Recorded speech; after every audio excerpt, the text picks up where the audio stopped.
Titlul mesajului în această seară este Cunoscându-L pe Fiul. Cunoscându-L pe Fiul. Evrei, capitolul 1, de la versetul 1 până la 9 și voi citi din cuvântul Domnului.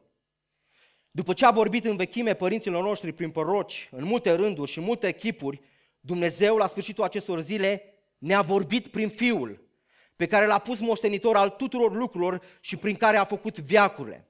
El care este oglindirea slavei Lui și întipărirea ființei Lui și care ține toate lucrurile cu cuvântul puterii Lui, a făcut curățarea păcatelor și a șezut la dreapta măririi în locurile preanalte, ajungând cu atât mai presus de îngeri, cu cât a moștenit un nume mult mai minunat decât al lor. Căci căruia dintre îngeri a zis El vreodată: Tu ești Fiul meu, astăzi te-am născut. Și iarăși, eu îi voi fi tată și el îmi va fi fiu. Și când duce iarăși în lume pe cel întâi născut, zice: toți îngerii lui Dumnezeu să-i se închine. Și despre îngeri zice: din vânturi face îngeri ai lui și dintr-o flacără de foc slujitori ai lui. Pe când Fiul lui a zis: scaunul tău de domnie, Dumnezeule, este în veci de veci. Toiagul domniei tale este un toiag de dreptate. Tu ai iubit neprihănirea și ai urât nelegiuirea, de aceea, Dumnezeule, Dumnezeu te-a uns cu un de lemn de bucurie mai presus decât pe tovarășii tăi. Amin. Cuvântul care l-am citit este o compilație de profeții legate de venirea Fiului Dumnezeu pe pământ și de misiunea pe care El o avea să o facă. Noi suntem într-o serie numită Fresh Start. Și în această serie avem în vedere de a deschide uși în învățăturile de bază și principale. Am vorbit despre Biblie, acum suntem la capitolul Dumnezeu și am vorbit despre cum îl cunoaștem pe Dumnezeu. Și avem 3 uși principale prin care îl cunoaștem pe Dumnezeu, cunoscându-i numele. Și primul nume am văzut cu care Dumnezeu se prezintă în primele cuvinte din Sfânta Scriptură. La început Dumnezeu, la început Elohim. Din start ne arată că este Tatăl, Fiul și Duhul Sfânt. Un Dumnezeu în 3 persoane, un singur Dumnezeu în 3 persoane. Dumnezeu Tatăl, Dumnezeu Fiul și Dumnezeu Duhul Sfânt. Apoi am văzut că îl cunoaștem prin lucrările pe care Domnul le face. Iată, o altă ușă prin care să-L cunoaștem pe Dumnezeu. Și deschidem Sfânta Scriptură de la un cap la altul și ne uităm la ce lucrări face Dumnezeu și așa îl vedem pe Dumnezeu și așa umblăm cu El în această perspectivă pe care cuvântul ne dă. Iar a 3-a ușă este a cunoașterii persoanei, să știi cum simte El, cum acționează El, cum se raportează El, cum este persoana Lui. De aceea am vorbit despre Tatăl, despre Tatăl Ceresc și cum este Tatăl Ceresc. Și Tatăl Ceresc este bun, bun. Tatăl Ceresc este bun. Nu este diferență între Dumnezeul din Vechiul Testament și Noul Testament. Dumnezeu este bun. Și asta trebuie să ne rămână. El este milostiv, îndelung răbdător. Amin? Slavă Lui! Și astăzi mergem mai departe, să-L cunoaștem pe Fiul. Iată o compilație plină de profeții în care Tatăl din cerul zice: acesta este Fiul meu. Profeții din Vechiul Testament și cea mai importantă profeție o găsim în Isaia 53. Undeva cu 680 de ani înainte ca Hristos să vină pe acest pământ, Isaia, inspirat de Duhul Domnului, îl vede în Isaia 53, găsim această imagine a lui Hristos care vine în trup, moare ca jertfă de ispășire pentru păcatele noastre și este pus la dreapta Tatălui din ceruri, conducând națiunile. Cu 680 de ani înainte ca El să vină. Dar Tatăl, când Fiul Său a venit și a început lucrarea pe pământ, Tatăl a făcut o declarație publică, l-a prezentat în mod public pe Fiul Său. Ba mai mult, demonii l-au recunoscut și au spus lucrul acestea. Și asta nu s-a întâmplat la colțurile străzii sau în locuri ascunse, s-au întâmplat în fața mulțimilor. Haideți să vedem câteva texte care ne spun lucrurile acestea. De exemplu, dacă deschideți împreună cu mine la Evanghelia după Marcu și vom citi de la versetul 2, capitolul 1 din Evanghelia după Marcu, de la versetul 2. După cum este scris în prorocul Isaia: iată trimit înaintea ta pe solul meu care îți va pregăti calea. Glasul celui ce strigă în pustiu: pregătiți calea Domnului, neteziți cărările. A venit Ioan care boteza în pustiu, propovăduind botezul pocăinței spre iertarea păcatelor. Și atenție, versetul 5, notați-vă. Tot ținutul Iudeii și toți locuitorii Ierusalimului. Spuneți împreună cu mine. Toți. E foarte important lucrul acesta. Toți locuitorii Ierusalimului au început să iasă la el și mărturisindu-și păcatele, erau botezați de el în râul Iordan.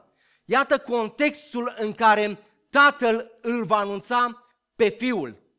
Îl va anunța pe Iisus din Nazaret, tâmplarul, că este Fiul Său cel prea iubit.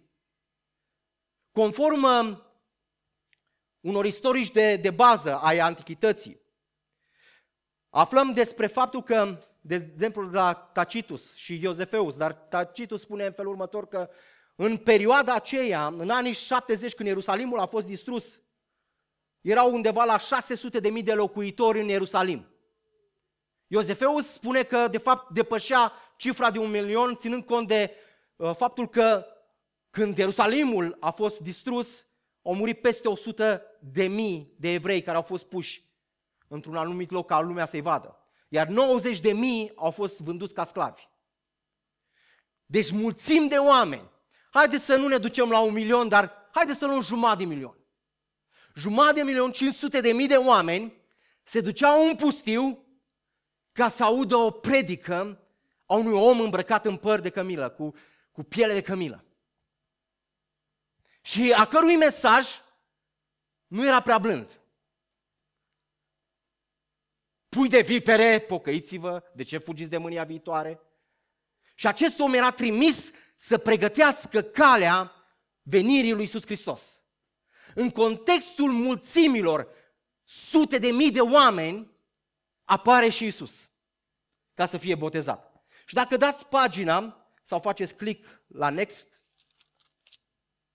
veți vedea în versetul 9, din același capitol, Marcu, capitolul 1, versetul 9, în vremea aceea a venit Iisus din Nazaretul Galilei și a fost botezat de Ioan în Iordan. Și îndată când ieșea Iisus din apă, el a văzut cerurile deschise și Duhul coborându-se peste el ca un porumbel și din ceruri s-a auzit un glas care zicea: Tu ești Fiul meu cel prea iubit, în tine îmi găsesc toată plăcerea. Iată cum îl prezintă Tatăl pe Fiul. Sute de mii de oameni. Scriptura ne spune toți locuitorii. Nimeni nu cred că se poate scuza din timpul Domnului Iisus Hristos, când El a slujit pe pământ, nimeni nu se poate scuza să spună: eu n-am știut de Iisus. Chiar dacă nu exista Facebook, YouTube și alte ziare, știrile circulau, vă spun, la fel de bine ca astăzi. Dacă un orb a putut afla de Iisus, la fel au putut afla și oamenii din vremea lui Iisus. Ba mai mult, dacă mergem mai departe, în Marcu, în aceeași Evanghelie, Marcu capitolul 3, dăm o pagină și facem dublu click. Aflăm în capitolul 3, versetul 11, spune: duhurile necurate când îl vedeau, cădeau la pământ înaintea lui și îl strigau: Tu ești Fiul lui Dumnezeu. Acum, cei care au o minte teologică, bineînțeles că vor merge mai departe. Dar diavolul este tatăl minciunii. Cum ar putea el să spună un adevăr? Vreau să înțelegi un principiu foarte clar care îți va folosi în viața de credință. Diavolul, chiar și când spune adevărul, îl spune atunci când nu trebuie. Sau îl spune cu un scop greșit să te ducă într-o direcție greșită. Întotdeauna. Vreau să-ți fundamentez foarte clar în viața ta că diavolul este un mincinos și întotdeauna, chiar și când îți va spune adevărul, în spatele acelui adevăr vrea o distrugere. Și anume distrugerea ta. Pentru că el este un hoț care vine să fure, să înjunghie și să te prăbădească. Dar avem lumină și în Luca 4:41 Domnul Iisus Hristos îi mustra, pentru că Domnul Iisus Hristos vrea să păstreze în secret faptul că El este Fiul lui Dumnezeu. Nu sosise încă timpul. Îi mustra și le spunea să tacă. De aceea ei strigau, tu ești Fiul lui Dumnezeu. Era un secret pe care nu trebuia să-l afle lumea la vremea respectivă. Dar diavolul știa că Iisus este Fiul lui Dumnezeu, la fel și sutașul, în Marcu 15 cu versetul 39 zice, sutașul care stă în fața lui Iisus, când a văzut că și-a dat astfel Duhul, a zis, cu adevărat omul acesta era Fiul lui Dumnezeu. Wow, ce declarație! Și bineînțeles putem continua foarte mult pe această temă și plecând de la premiza că noi toți credem că Iisus Hristos din Nazaretul Galilei a fost Fiul lui Dumnezeu. Amin? Dar vreau ca să afli astăzi cum este acest Iisus. 3 lucruri. Primul, El este Cel ce a plătit. El este Cel ce a plătit. Dacă deschideți împreună cu mine în Ioan capitolul 1, versetul 29, spune în felul următor. A doua zi, Ioan a văzut pe Iisus venind la el și a zis, iată mielul lui Dumnezeu care ridică păcatul lumii. Trebuie ca să-ți fundamentezi anumite lucruri de bază. Ok. De ce spun lucrurile acestea? Pentru că vreau să vă spun că foarte mulți dintre noi avem lucrurile acestea ca informație și nu ca revelație. Informația îți face capul mare și inima mică, revelația îți face inima mare și capul trebuie să îți urmeze inima. Vedeți, cărturarii cunoșteau cuvântul lui Dumnezeu, dar l-au răstignit pe Hristos. Simpla cunoaștere a cuvântului lui Dumnezeu nu ne conduce la Hristos. În schimb, cunoașterea cuvântului lui Dumnezeu care aduce revelație, aceea ne conduce spre Hristos. Vreau ca lucrurile astea să vă fie clare. Și mă rog ca în această seară să înțelegi că El a plătit. Fiul lui Dumnezeu este Cel ce a plătit. De ce Ioan Botezătorul spune, după ce se aude acel glas din ceruri, iată Fiul meu cel prea iubit, în care îmi găsesc toată plăcerea, el zice, iată mielul lui Dumnezeu. Pentru tine și pentru mine nu înseamnă nimic. Este adevărat, nu înseamnă nimic. Nu rezonează. La fel cum rezona în urechea evreilor din acea vreme. Vreau să înțelegeți contextul în care Ioan spunea lucrurile acestea. Când Ioan a spus, iată mielul lui Dumnezeu, iată mielul lui Dumnezeu, fiecare evreu știa despre ce vorbește. Tu știi despre ce vorbește Scriptura când ne spune mielul lui Dumnezeu? Mulți dintre noi știm, dar haideți să aducem revelația. În Exod, acolo este baza acestei înțelegeri. Vă notați? În Exod, capitolul 12, de la versetul 1 până la 3, versetul 5, 7, putem 12 și până la 14, Domnul cheamă pe Moise, n-am să citesc, citiți acasă, Domnul cheamă pe Moise și pe Aron, erau în Egipt, erau sub robia egiptenilor și spune ca să ia un miel fără cusur, să-l taie, să ia sânge și acel sânge să-l pună pe ușiorii ușii. Și Domnul spune un lucru foarte interesant în versetul 12. În noaptea aceea, eu voi trece prin țara Egiptului și voi lovi pe toți întâi născuți din țara Egiptului, de la oameni până la dobitoace, și voi face judecată împotriva tuturor zeilor Egiptului, eu Domnul. Sângele vă va sluji ca semn pe casele unde veți fi, eu voi vedea sângele și voi trece pe lângă voi, așa că nu vă va nimici nicio urgie atunci când voi lovi țara Egiptului. Hai să înțelegeți puțin contextul. Cum se întâmplă lucrul acesta practic? Cum s-a întâmplat practic?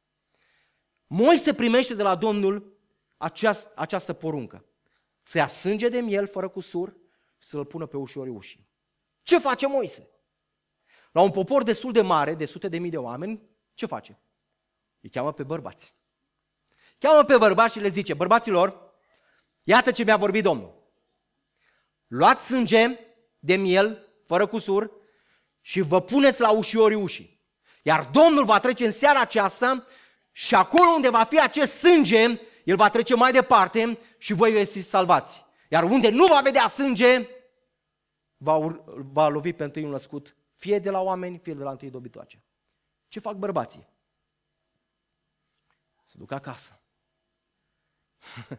Cu cine credeți că trebuia să vorbească prima oară? Cu nevasta. Nevastă? Uite, avem o chestie. Moise a zis să tăiem un miel. Cum un miel? Păi noi suntem sclavi aici, nu avem ce mânca, iar să tăiem mielul. Păi cu ce vom plăti factura, tributul la faraon luna viitoare? Credeți că nu aveau discuții de genul acesta? Nimic nou sub soare, zice Solomon. Nimic nou sub soare. Cum au acceptat, fraților? Vreau să înțelegeți că prin credință. În lege, în Vechiul Testament, prin credință. Nu fusese dată legea, dar au acceptat prin credință faptul că un sânge pus pe ușiorii ușii le va salva viața și casa. Și Domnul Iisus este ilustrat în acest miel sacrificat, care a fost sacrificat de Paști. Domnul spune că lucrul acesta să-l facă, dacă citiți în Exod 20, în Exod, capitolul 12, versetul 14, spune: și pomenirea acestei zile să o păstrați și să o prăznuiți printr-o sărbătoare în cinstea Domnului. Să o prăznuiți ca o lege veșnică pentru urmașii voștri. Era un lucru care ducea spre veșnicie, un lucru care ilustra către Hristos, către Fiul lui Dumnezeu, a cărui sânge pus pe ușiorii vieții noastre ne salvează. Ba mai mult, dacă citiți împreună în Exod 29, în versetul 38 și 39, li se dă o altă poruncă preoților ca în fiecare zi să facă la fel cu miel fără cusur, să-l jertfească de data aceasta. Dacă acolo foloseau doar sângele pentru eliberare, acum foloseau mielul ca sacrificiu pentru păcate. De câte ori? De 2 ori pe zi. Dimineața și seara. Seara aduceau un miel care îl sacrificau. De ce? Pentru sine și pentru popor. Pentru păcatele lor și pentru păcatele poporului, făcute pe timpul zilei. Dimineața aduceau un alt miel și îl puneau din nou pe altar, îl jertfeau. De ce? Pentru păcatele din timpul nopții. Și Domnul le-a dat poruncă ca lucrul acesta să-l facă în fiecare zi. Doi mei, în fiecare zi.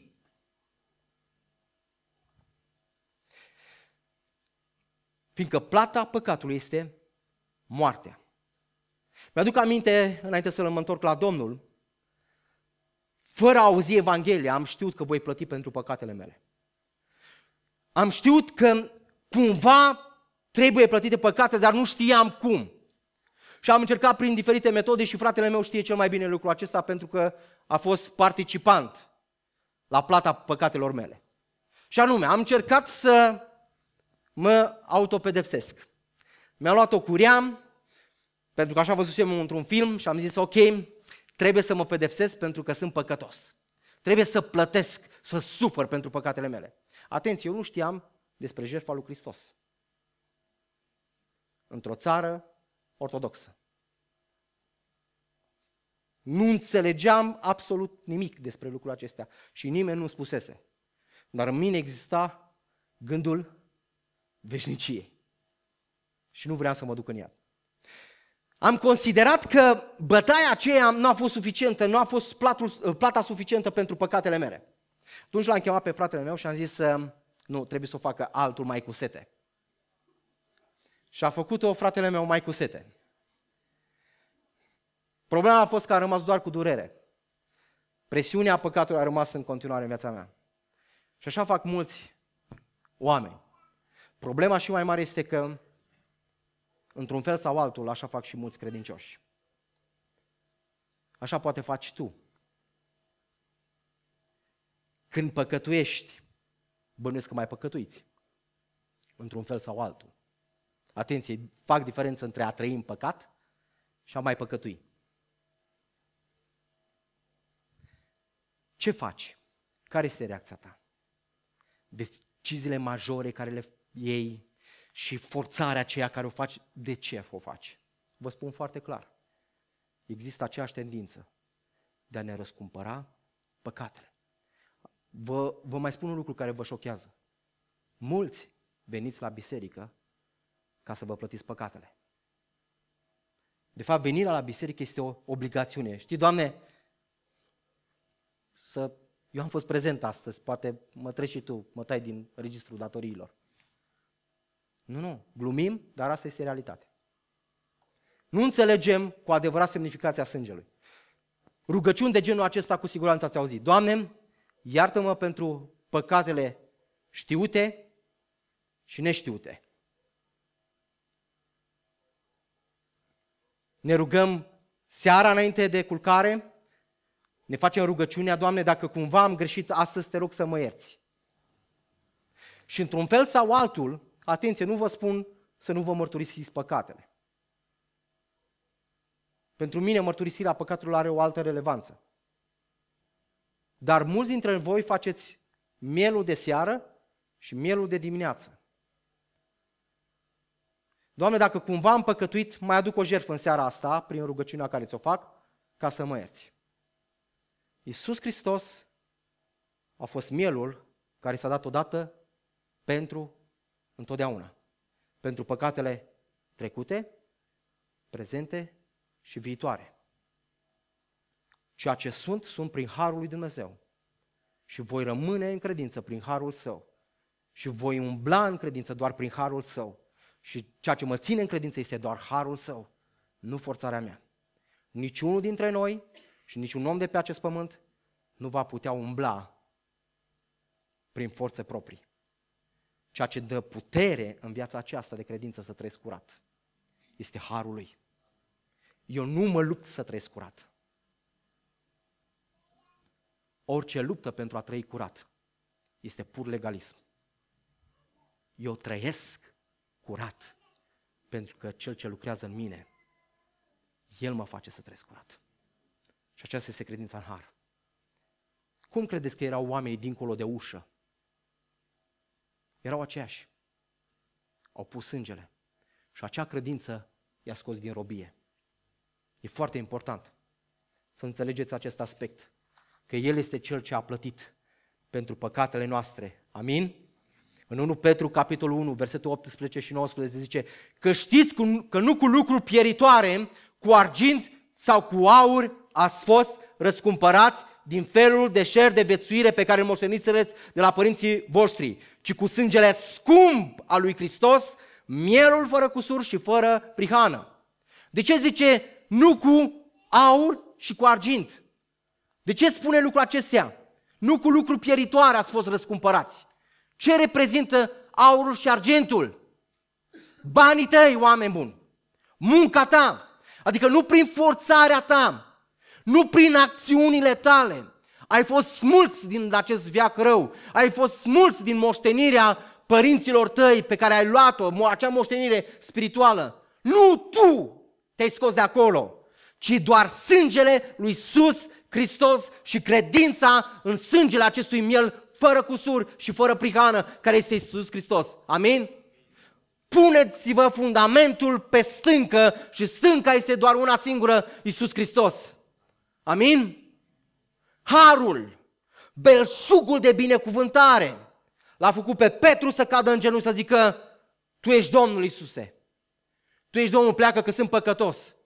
În barcă, când năvodul a fost plin, a văzut semne și minuni cu o zi înainte. A văzut-o pe soacra vindecată. Au văzut multe lucruri, dar când s-a întâlnit personal și când l-a văzut pe Hristosul care umple năvodul, și-a dat seama că nu este din el, ci el trebuie să primească ceva care să lucreze în el. Asta face diferența între noi și cei din lume. Fără Hristos și credința în acest sânge, ești pierdut. Sunt pierdut și trăim degeaba. Cei din lume nu au cunoștință și trăiesc pentru ceea ce cred. Dar noi care avem cunoștința și care nu credem în această cunoaștere a cuvântului, suntem de plâns. suntem jalnici, că avem o comoară în mâini pe care nu o folosim. Evrei, capitolul 7, versetul 26 cu 27 spune: și tocmai un astfel de mare preot ne trebuia. În Vechiul Testament am avut ilustrația cu preotul care aduce dimineață și seara câte un miel în fiecare zi pentru păcatele lor și pentru păcatele poporului. Dar zice, și tocmai un astfel de mare preot ne trebuia, sfânt, nevinovat, fără pată, desăvârșit, despărțit de păcătoși și înălțat mai pe sus de ceruri, 27, care n-are nevoie ca ceilalți mari preoți să aducă jertfe în fiecare zi. Întâi pentru păcatele sale și apoi pentru păcatele norodului. Căci lucrul acesta l-a făcut odată pentru totdeauna, când s-a adus jertfă pe sine însuși.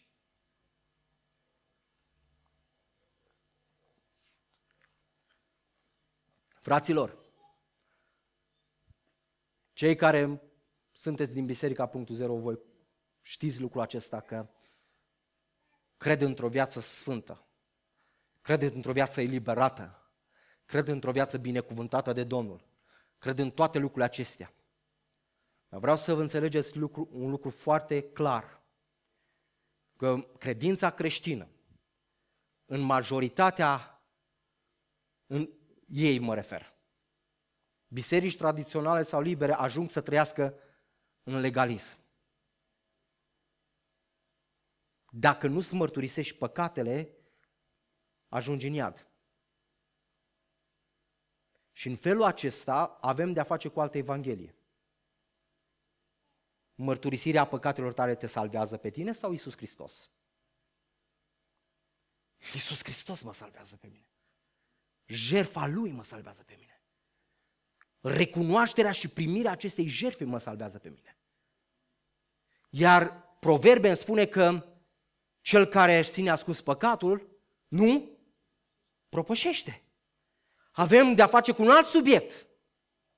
Fraților, dacă nu îmbrățișăm harul lui Dumnezeu în toată plinătatea Lui, nu putem trăi viața după voia lui Dumnezeu. Sunt lucruri fundamentale, dar care în majoritatea credincioșilor nu sunt o realitate. Vreau să înțelegeți că dimineața trebuie să venim și să spunem: Doamne, cred în crucea Ta și cred că crucea Ta este singurul fundament care mă ține în această lume. Cred că ceea ce Tu ai realizat la cruce este deplin ca eu să fiu salvat. Nu mai trebuie să adauge nimeni, nici măcar eu, ca să fiu salvat. Trebuie să punem cu grijă lucrurile. Găsesc în biserici cântări care îl pun pe om alături de Iisus Hristos ca mântuitor, ca salvator. I-am auzit pe copiii mei cu ani de zile în urmă că dacă n-ascultă de părinți nu ajung în cer.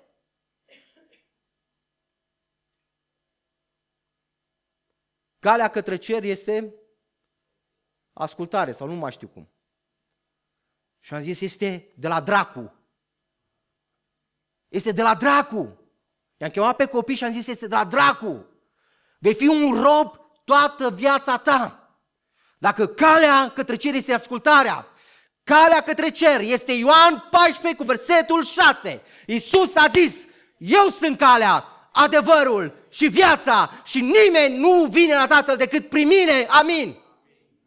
Puneți acest fundament în viața ta. Da, vei fi lipsit de binecuvântare dacă nu cinstești pe părintele tău. Vei fi lipsit de binecuvântare dacă nu trăiești în ascultare. Vei fi lipsit de multe binecuvântări în această viață. Dar singurul care mă salvează este Iisus Hristos răstignit și sângele Lui. Amin? Trăiește bazat doar pe această temelie și ai să vezi că motoarele spirituale ale vieții tale se vor învârti cum nu s-au învârtit niciodată. În momentul când am auzit Evanghelia prima oară, pentru mine a fost o veste extraordinară, și anume, Iisus Hristos și-a dat viața pentru tine. Știți care a fost întrebarea mea? Și eu ce trebuie să fac? Să crezi. Și cum nu trebuie să fac nimic? Crede. Și dintr-un om înrobit de tutun, într-un om în care nu mă puteam abține să nu mă îndop cu alcool cu prietenii mei și un om în care eram îndesat în păcat, în câteva secunde am fost făcut o altă creație. Toate cele vechi s-au dus și au fost noi, am fost un om nou în interior. Am știut lucrul acesta, părinții mei au știut lucrul acesta, prietenii mei au știut lucrul acesta. De ce? Că am primit harul. Am primit unica cale de a fi salvat. Fundamentul în harul lui Dumnezeu. Sunt ceea ce sunt prin harul lui Dumnezeu. Nu forțarea ta.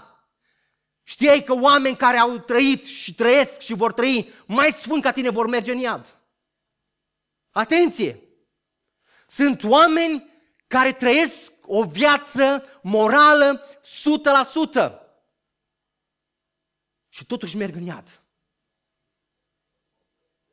Pentru că păcatul, pentru cei care nu ați citit foarte bine Scriptura, luați Ioan 14, 15 și 16. Duhul Sfânt vine ca să convingă lumea de păcat. Ce păcat? Citiți cu atenție. Pentru că nu au crezut în Iisus Hristos. Ăsta este păcatul. Pentru că nu au crezut în Iisus Hristos. Asta e singura temelie. Asta e singura temelie. Iisus Hristos. Fraților, mi-e milă de credincioșii care nu umblă și nu trăiesc pe această temelie. Sau, mă scuzați, mi-e milă de cei care se consideră credincioși și nu au asemenea temelie. Mi-e milă. Cel ce a căutat, El este Cel ce a plătit, nu este nimeni altul. Amin? Spuneți sine, pentru sine. Nu este nimeni altul care a plătit pentru păcatele mele decât Iisus Hristos. Spuneți întotdeauna lucrul acesta. Dacă aluneci, spune Domnului, Doamne, nu este nimeni în cer și pe pământ care să fie plătit pentru păcatele mele decât Tu. Îți mulțumesc, Iisus, că ai plătit pentru păcatul meu. Îți mulțumesc. Nu mai face juruințe, Doamne, de mâine n-am să mai fac, că vei face încă de 10 ori într-o săptămână. Nu decizia ta, ci harul primit. Nu vă sună cunoscute Scripturile, fiindcă noi îl iubim pentru că El ne-a iubit mai întâi. Noi nu putem funcționa altfel. Bărbaților, este greu, vă înțeleg. Mai ales cei care nu sunteți căsătoriți, este și mai greu. Dar noi suntem mireasa Domnului.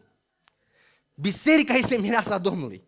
Și pentru bărbați, nu știu dacă ați văzut cum funcționează lucrurile în casă. Nu-i dai, nu primești. Bărbații trebuia să zică, amin, aleluia, să fie strigătul acela de eliberare. Dar așa funcționează. Așa suntem creați din punct de vedere fizic și spiritual. Bărbatul dă, femeia primește.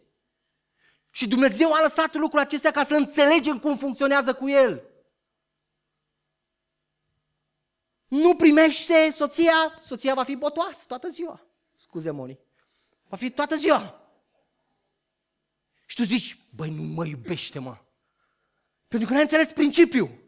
Hristos s-a dat pe sine. Și noi când înțelegem dragostea asta, suntem capabili să-L iubim pe El. Văd zâmbete și fețe luminoase la soții. O ciocolată la sfârșit pentru mine, vă rog. Ok. 2. Cel ce a căutat. Cel ce a plătit. Iisus este, Fiul lui Dumnezeu este Cel ce a căutat. E un lucru foarte important. Mi-aduc aminte, la baza credinței mele, mulți ani de zile a fost un verset, o scriptură la baza slujirii mele. Versetul este în Ieremia, capitolul 29, versetul 13. Mă veți căuta și mă veți găsi dacă mă veți căuta cu toată inima. Câți dintre noi cunoaștem această scriptură? Ok, majoritatea. Mă veți căuta și mă veți găsi dacă mă veți căuta din toată inima. Doamne, te-am găsit, spuneam eu. Te-am găsit că te-am căutat din toată inima. Mă pocăisim acum, nu mai e. Doamne, te găsesc pentru că te caut din toată inima. Și noi spunem, Doamne, noi ca biserică te căutăm, Doamne, și este scris că te vom găsi, că te căutăm din toată inima. Ani de zile am avut acest verset la baza vieții mele de credință a slujirii, până am ajuns în faliment spiritual. Am căzut, nu vreau să mă refer la păcat, să nu înțelegeți greșit, am căzut într-o depresie spirituală extraordinară. N-am mai avut chef de nimic. Dumnezeu intrase cu bisturiul lui adânc în inima mea și a zis, Fănel, ești gata să primești adevărata revelație? Și noi de multe ori ne așteptăm la niște revelații în alea, la niște pere mălăițe spirituale, picând din cer și sărind tot nectarul din pară, fiind trântiți pe jos și a zis, da, Doamne, vorbește! Citește un verset mai jos. Și versetul 14 spune, mă voi lăsa să fiu găsit de voi, zice Domnul. Mă veți căuta și mă veți găsi dacă mă veți căuta din toată inima. Și mă voi lăsa să fiu găsit de voi. Este foarte important să înțelegem că Dumnezeu este de felul acesta. Dacă eu merg pe calea aceasta, Dumnezeu zice, aici sunt. Și dacă am întors spatele, El vine înapoi. Aici sunt. Și într-o zi îl întâlnim și zicem, wow, te-am căutat și te-am găsit. Dar înțelege un aspect foarte important. Că nu noi l-am căutat, de fapt, ci El ne-a căutat, El ne-a găsit și a plătit tot ce trebuia ca să fie plătit pentru noi. Matei, capitolul 13, parabola despre împărăție dată de Domnul Iisus, ne arată exact lucrul acesta. Matei 13, versetul 44, 45 și 46. Împărăția cerurilor se aseamănă cu o comoară ascunsă într-o țarină. Omul care o găsește, o ascunde și de bucuria ei se duce și vinde tot ce are și cumpără țarina aceea. Împărăția cerurilor se aseamănă cu un negustor care caută mărgăritare frumoase, ok? Și când găsește un mărgăritar de mare preț, se duce și vinde tot ce are și îl cumpără. Ok, dar, ascultați cum este interpretat de majoritatea teologilor. Noi îl căutăm pe Iisus și dintr-o dată îl găsim în țarină, în pământ, ne ducem și ne dăm viața pentru împărăția lui Dumnezeu. Câți dintre noi știm interpretarea asta? Mâna sus, mincinoși, mâna sus, fraților, pardon. Este interpretarea clasică din care se predică despre împărăție. Este înțelegerea fundamentală teologică în mare majoritate a bisericilor. Dar haideți să privim cu aspectul și cu înțelegerea pe care Hristos o are, Ioan 3 cu 16, fiindcă atât de mult a iubit Dumnezeu lumea, încât l-a dat pe Fiul Său, pe unicul lui Fiu, da? Haideți să vedem în felul acesta. Iisus vine și caută în țarină, în mizerie, în amol și găsește comoara. Și comoara este creația lui Dumnezeu cu una creației sale și anume omul care zace în pământ în mocilă. Este foarte murdar, vă spun, să cauți comori ascunse în pământ. Ele sunt acolo. Dar Hristos când a găsit, face un lucru foarte interesant. El știe unde ești, El știe unde te afli, dar înainte ca să fie a Lui, vinde tot ce a vândut Iisus. Propria Lui viață. Este ceva mai presus pentru Dumnezeu Tatăl decât viața unicului Lui Fiu? Nu este nimic. Și a plătit tot ce avea. De ce? Ca să aibă proprietate. Iisus Hristos nu vrea doar să găsească o comoară, El vrea proprietatea. acolo unde se află comoara. Vrea dreptul de proprietate asupra acelei comori. Comoara ești tu și comoara sunt eu, care zăceam în pământul acestei lumi. Țarina este lumea, ne spune Iisus. Iar fiul care caută, găsește și o ia și plătește tot ce are ca să fie a lui. Amin? Vă dați seama, oameni rebeli, oameni care am mânjit numele Domnului, oameni care am întors spatele Domnului, Iisus zice, ești comoara mea. Și vreau să vă înțelegeți un lucru. Iarăși, când privim, ne uităm la noi înșine, din perspectiva lui Dumnezeu, ne vedem diferit. Unii dintre noi sunt binecuvântați cu upgrade la față. Ne stă bine, ne place să ne uităm în oglindă, îi stresăm pe alții cât ne uităm în oglindă, nu mai ne despărțim de oglindă, pentru că ne place. Ne uităm și zicem, mamă, ce fain sunt. Dar știți că sunt oameni care nici nu știu cum să ocolească oglinda. Și când o văd, ce urât sunt sau urâtă. Nu prea am găsit bărbați care să gândească așa, dar... Dar sunt și bărbați, vă spun. Într-un fel sau altul, gândim și noi. Noi, bărbații, niciodată să nu faceți glume pe fața fetelor.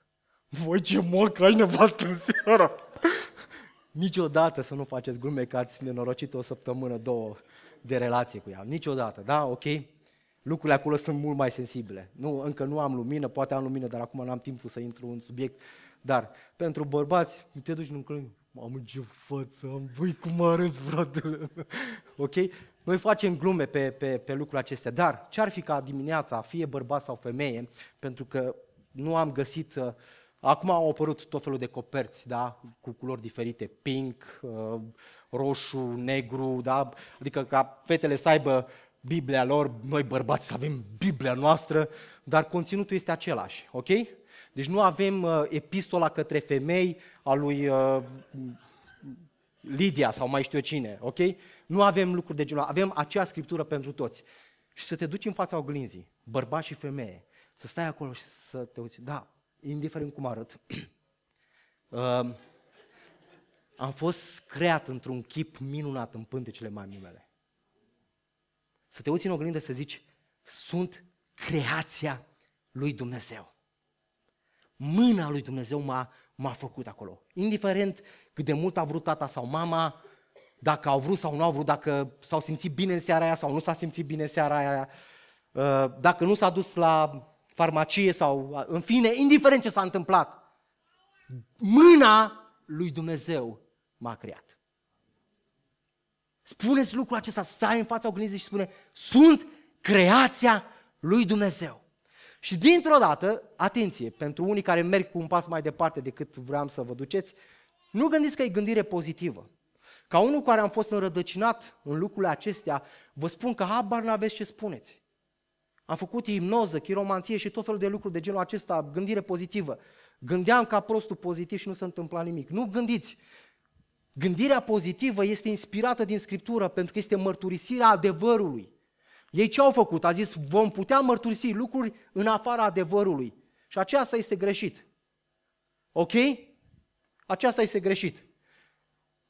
Nu poți într-adevăr să spui, era o glumă foarte interesantă și o spun foarte pe scurt, ajunge un credincios religios în iad, se uită și zice, Doamne, știu că sunt un păcătos, toată viața m-am rugat că sunt păcătos.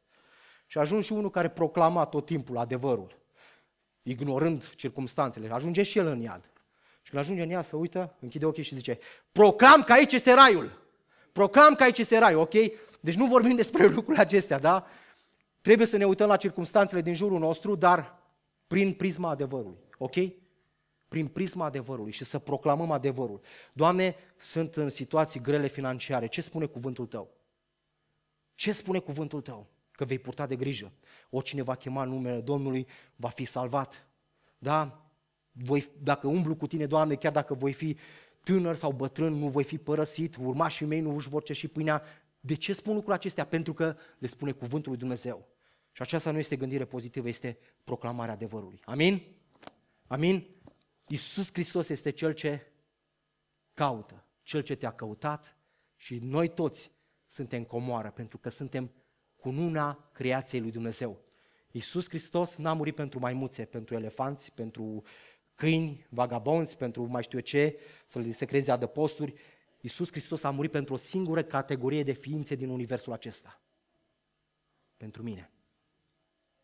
Pentru tine trebuie să spui tu și pentru mine, Iisus. Știu un singur lucru. Fiul lui Dumnezeu prin care a fost făcut universul a venit special în această lume să mă caute, să plătească și eu să fiu comoara lui.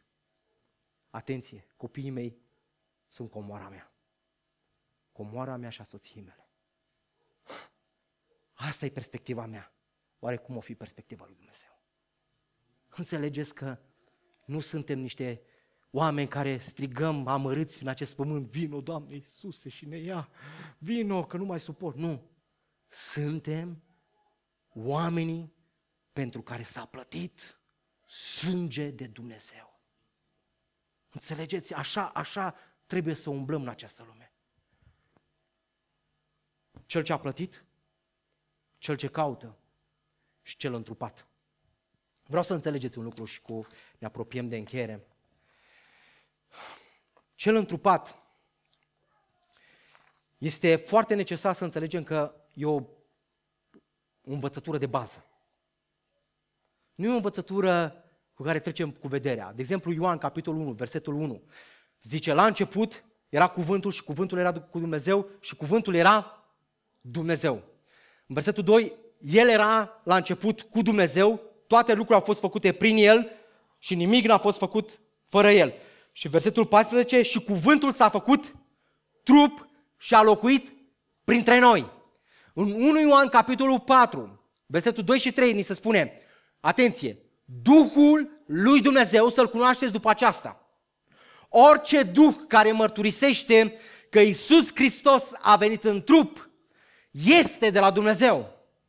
Și orice duh care nu mărturisește pe Iisus nu este de la Dumnezeu, ci este duhul lui Anticrist, de-a cărui venire ați auzit. El chiar este în lume acum. Este foarte interesantă greutatea cuvintelor celui mai blând apostol pe care noi l-am cunoscut. Pavel era băiat de treabă, dar să stai cu el nu era prea ușor. Dacă o luai puțin pe lângă, te aranja din cuvinte.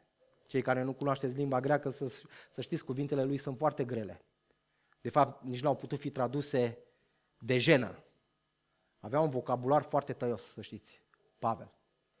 Dar Ioan era numit bătrânul. Și acest bătrân care a stat cu capul pe pieptul lui Iisus, zice, atenție, vă spun un lucru. Cei care îmbrățișați sau respingeți ideea întrupării lui Hristos, sunteți influențați de Duhul Anticrist. Anticrist înseamnă împotriva lui Hristos, împotriva unsului, împotriva lui Mesia. Nu știu dacă ați priceput substratul, dar haideți să venim cu revelația lui Dumnezeu. Întruparea lui Hristos este cheia trăirii noastre pe pământ. Întruparea lui Hristos este a nu minimaliza ceea ce poate face Hristos cu noi și prin noi în această lume. Când ignori întruparea lui Hristos, am pierdut cea mai mare parte la ceea ce El a realizat pe cruce pentru noi. Și pentru că noi am spus că seria Fresh Start nu este o serie teologică, ci este o serie în care luăm cuvântul și îl aducem revelație și revelația are de-a face cu practică și la întrebarea de ce sau cu ce mă ajută pe mine întruparea lui Hristos. Te-ai întrebat cu ce te ajută? Iată versetul 5 și 6 din 1 Timotei, capitolul 2. 1 Timotei, capitolul 2, 5 și 6. Căci este un singur Dumnezeu și este un singur mijlocitor între Dumnezeu și oameni. Omul Iisus Hristos, care s-a dat pe sine însuși ca preț de răscumpărare pentru toți, faptul acesta trebuia adeverit la vremea cuvenită. Iisus Hristos, stând la dreapta Tatălui, este numit cum? Omul Iisus Hristos. În trup de slavă, într-adevăr, stă la dreapta Tatălui și mijlocește pentru tine.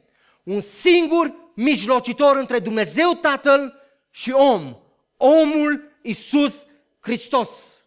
De ce? De ce? Este singura persoană din întreg universul sau din sala tronului care poate vorbi Tatălui și poate înțelege limbajul tău. Adică, Hristosul înțelege relațiile noastre. Omul Iisus Hristos care stă la dreapta Tatălui știe ce înseamnă relațiile. Și noi credem, îl punem pe Iisus Hristos, da, Iisus Hristos a fost Dumnezeu. Nu, El a fost și 100% om. A simțit la fel, a avut pornirile la fel, dar fără păcat. A trăit curat. De ce? Ca să-ți dea un model, fraților. Noi spunem și ne ducem pe latura aceea teologică că trebuia să moară un om pe cruce pentru noi. Nu. Hristos a fost în chip de om, a fost întrupat ca om 100% ca să-ți arate că poți trăi dacă mergi pe calea Lui. Poți trăi cum a trăit El. Dacă zice cineva că este în El, 1 Ioan 2,6, dacă zice cineva că este în El, trebuie să trăiască la fel cum a trăit Iisus. Dacă nu ești acolo în atmosfera lui Iisus și nu înțelegi lucrurile astea, nu poți trăi. Atenție! Iisus a înțeles relațiile. Complexul familiei. Notează-ți. Complexul familiei. Cum arată, cum se comportă, ce crede despre tine cei din familia ta. Marcu, capitolul 6, versetul 2 și 3. Ne uităm puțin la imaginea familiei lui Iisus, că de multe ori ignorăm lucrul acesta. Când a venit ziua sabatului, a început să învețe pe norod în sinagogă. Mulți când îl auzeau, se mirau și ziceau, de unde are el aceste lucruri? Ce fel de înțelepciune este aceasta care i-a fost dată? Și cum se fac astfel de minuni prin mâinile lui? Și ne oprim aici. Dar haideți să citim pe limbajul nostru, fraților, că și ei au fost oameni. Uitați cum spune. Nu este ăsta tâmplarul. Feciorul lui Maria.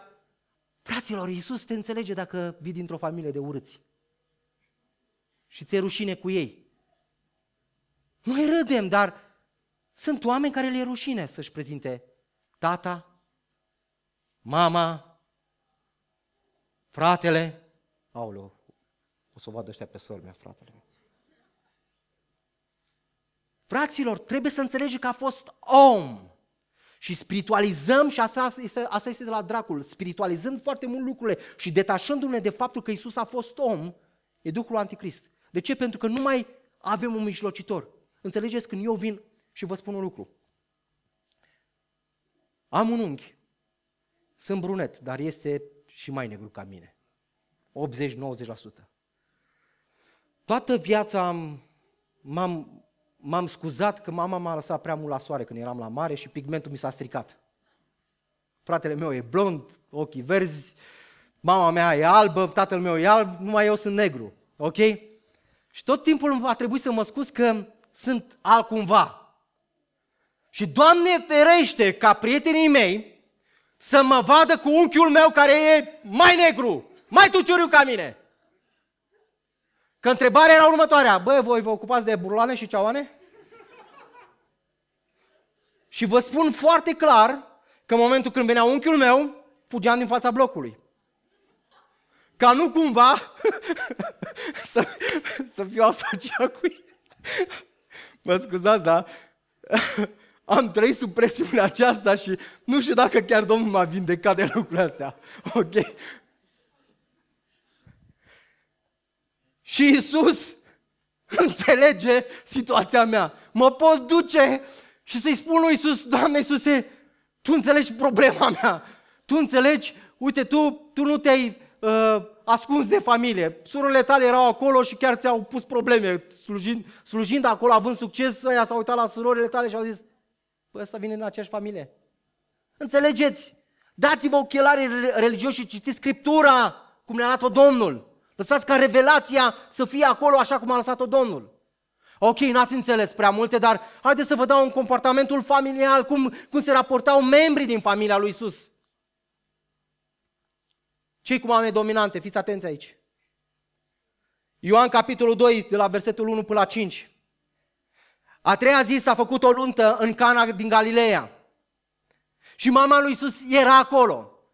Majoritatea teologilor și comentatorilor spun că aceasta ar fi fost prima minune pe care a făcut-o Domnul Iisus și numai Ioan o menționează. Și la nuntă a fost chemat și Iisus și ucenicii lui. Când s-a isprăvit vinul, mama lui Iisus i-a zis, Iisus, vezi că nu mai e vin.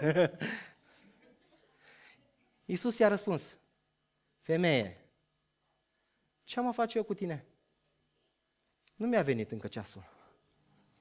Și citiți cu atenție. Mama lui a zis slugilor, să faceți orice vă va zice. Iarăși n-ați înțeles. Am o problemă, mama mea pe oriunde merge. Oriunde merge. Are poze cu mine, soția, copiii, fratele, pe toată istoria noastră, e în compartiment de tren. După ce a coborât din compartiment, toți din compartiment știu cine sunt, ce fac, unde sunt. El este ofițerul meu.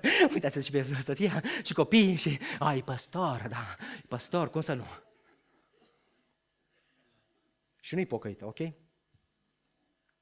Când am citit pasajul ăsta, am zis, bă, asta e maică mea. E mama aici. Iisus era la nuntă acolo, stătea, nu i-a sosit ceasul să înceapă slujirea. Iisus avea timpul lui când trebuia să înceapă. Și atunci îi zice, mama Iisus, Iisus, hai, nu mai e vin. Mamă, mă lași? Mă lași? Eu am planul meu, nu mai te băga tu. Să faceți ce vi se va zice, da? Ce vă zice el să faceți, că el știe mai bine. O mamă care se băga în față și dădea direcție, înțelegeți? Apropo, dacă mama ta ți-a condus toată viața, Iisus te înțelege. Iisus te înțelege. Iisus te înțelege. Stă acolo și zice, da, știu, fiul meu și fiica mea, te înțeleg perfect. Apropo, dacă o ai și soacră pe mama cu care tu ai probleme și mai rău, dar zice, te înțeleg, știu ce înseamnă lucrul ăsta. Am trăit așa, ca mama să-mi dea indicații și când aveam 30 și ceva de ani. Și apropo, aveam o echipă de 12 apostoli și vreo 5.000 de oameni care mă ascultau la o predică și am spunea ce să fac. Hello! Voi nu sunteți în România, nu aveți mame din astea care să vă dea direcție în viață și când ai 3 copii după tine, nu? Ok, am înțeles. Dar mergem mai departe și să ascultăm puțin părerea familiei lui Iisus. Ce credeau ei despre el? În Marcu 3, cu 31 până la 35, atunci a venit mama și frații lui Iisus și stând afară au trimis să-l cheme. Înțelegeți că Iisus predica? Era într-un loc și predica. Și în timpul predicii, mama și frații, că nu au venit acolo cu un scop. Putea să vină doar mama, dar au venit mama și frații. Și l-au chemat. Du-te mă și zi să vină acasă odată. Nu credeți că despre lucrul ăsta este vorba. Dar ia citiți cu atenție. El a răspuns. Cine este mama mea și frații mei? Se uită în jur și zice, și noi iară spiritualizăm. Iisus a arătat care este familia lui. A zis, fraților, mă simt acasă cu voi. Voi sunteți familia mea. Voi înțelegeți clar ce se întâmplă. Voi primiți cuvântul. Și dacă nu pricepi, te duci în versetul 21, rudele lui Iisus când au auzit cele ce se petreceau, adică că făcea minuni, scotea draci, 3 cu 21, au venit să pună mâna pe el, atenție la expresie, să pună mâna pe el, că ziceau și a ieșit din minți. Asta era părerea familiei lui Iisus despre Iisus. Voi nu sunteți în aceeași barcă. Poate eu sunt singurul străin din locul acesta, care a stat cândva pe scenă, cu ani de zile în urmă, și eram și eu în echipa de închinare. Și cântam, Osana, Osana, Osana sus în ceruri. Și exact cum este ușa de la intrare, se deschide ușa, mama și cu frații mei, în timpul slujbei. În timpul slujbei.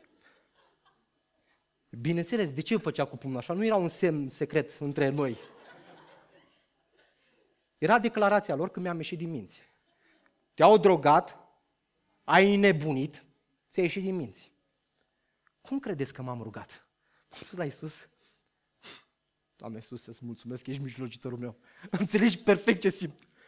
Și ție ți-au făcut la fel, când am citit în scriere. Și ție ți-au făcut la fel. Te-au crezut ieșit din minți. Doamne, Tu mă înțelegi. Înțelegeți că în cer, în prezența Tatălui, ai pe cineva care te înțelege perfect.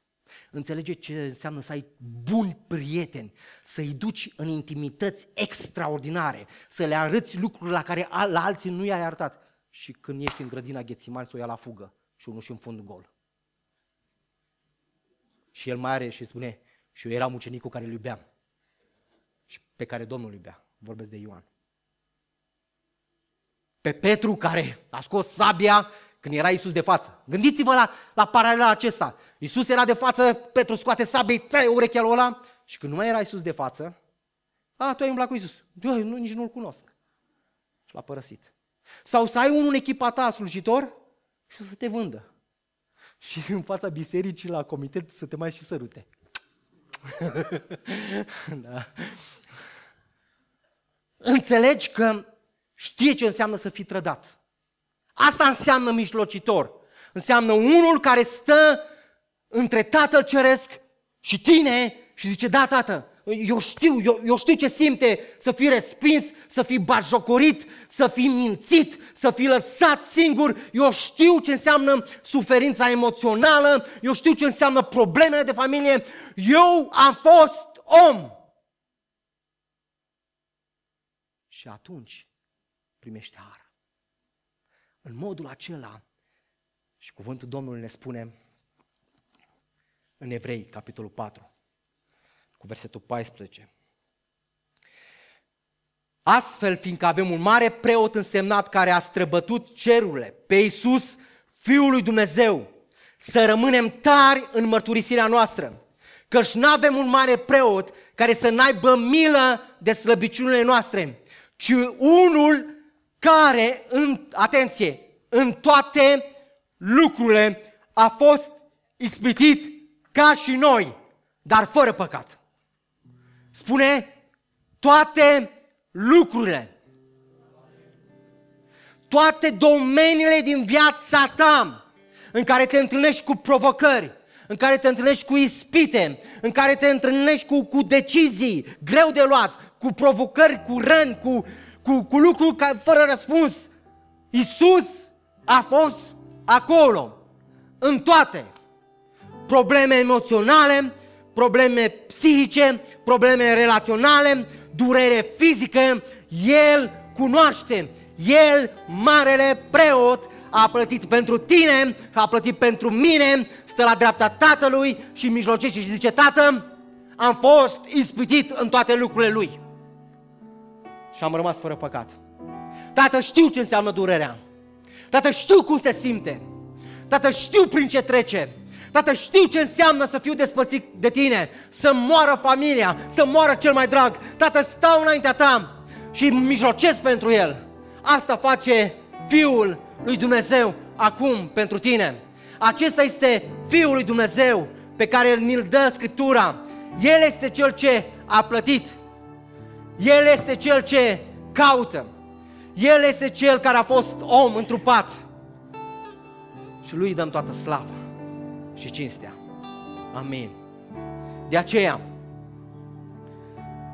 când ne apropiem de masa Domnului, când luăm din pâine și din vin, nu facem nimic altceva decât să mărturisim întruparea Lui. Așa cum pâinea asta este materie, așa Hristos a fost om, a avut trup și acest trup a fost frânt pentru noi, a fost împărțit pentru fiecare din noi.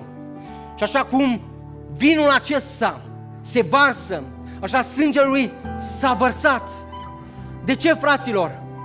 Ca noi să depășim realitatea, circumstanțele în care suntem, nu prin puterea noastră, ci prin puterea Lui. Cuvântul ne spune că în momentul când luăm din pâine, care este pâine, și facem această mărturisire simbolică, o mărturisire plină de putere, când frâng pâinea, ea rămâne pâine, dar eu mărturisesc un lucru extraordinar. Doamne Iisuse, trupul Tău a fost frânt pentru mine. Și când trupul meu asimilează această bucată de pâine, eu intru în părtășie cu Tatăl, cu Fiul și cu Duhul Sfânt.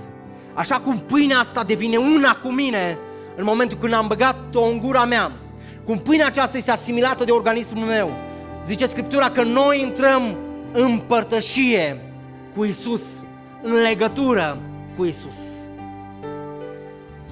O simbolistică care are putere.